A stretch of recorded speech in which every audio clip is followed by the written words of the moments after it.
تيفو جميل، وانتظروا بعد قليل إصابة لا محالة ستسجل هنا بمدرجات رجاء بالمكانة. فدائي الوداد يرسمون تيفو رائع قبل انطلاق البداية، وبطبيعة الحال في الديربي رقم 117 تمريرة من مدرجات الرجاء في الزاوية في الجهة اليمنى ستكون تمريرة رائعة.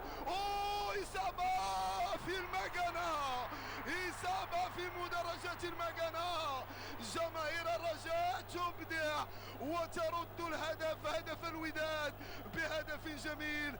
تعادل هنا في المدرجات بين جماهير الوداد وجماهير الرجاء، فيمكن أن أقول هذا هو الإبداع، وهذه هي صورة كرة القدم المغربية، وهذه هي رسالة الجماهير بأنهم يعشقون الإبداع داخل المدرجات. وهذا هو المغربي الأصيل، يبدع في أي شيء يحب ويبدع في أي شيء يصدق، فإن الحبيب إن أحب أبدع وأبلغ في التعبير. وهذه هي جماهير الوداد، شكرا لكم كذلك جماهير الرجاء من خلال هذا الإبداع. يمكن أقول بأنها رسالة قوية إلى الجميع بأنه لا خوف على كرة القدم الوطنية ما دام وراءكم لاعب اسمه لاعب رقم 12 يبدع ويتألق. إذن على بركة الله بعد لحظات ستنطلق المباراة بين الوداد والرجاء في الديربي 117. بسم الله مجراها ومرساها هنا بمركب محمد الخامس. سنتابع وتابعنا بطبيعة الحال إبداع المدرجات في انتظار إبداع الميدان. مرة أخرى مفخرة وشابو، ويمكن أقول ترفع لكم القبعة. الرجاء يعاود الكرة، الرجاء يعاود الكرة ويرفع تيفو. طريق سيار في انتظار أن تكون العودة الميمونة لجماهير الرجاء ولفريقها لسكة النتيجة الإيجابية. إذن على العموم مفخرة لكل البيضاويين.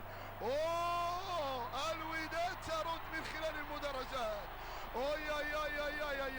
طريق هنا وطريق آخر هنا على طريقة الحلبة، الطريق السيار ما بين حلبة ألعاب القوى.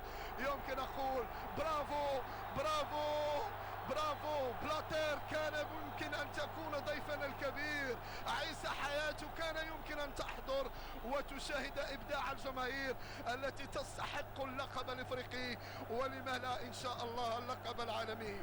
إذا مفخرة، رسوم ولوحات فنية رسمها أحسن الرسامون وأحسن المصورون، ويمكن أن نقول بأنه إبداع جميل وجماهير تتنافس في الإبداع، تتنافس في إعطاء الصورة.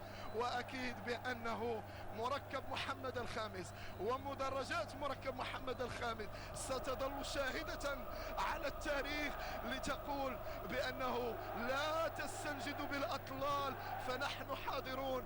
فيمكن أقول إن كان البعض يقول بأنه المستوى بين تواضع حول اللاعبين وبين طريق يمكن أقول نحو الحسن والأحسن، فأسم وأقول شتان ما بين جماهير الأمس وجماهير اليوم.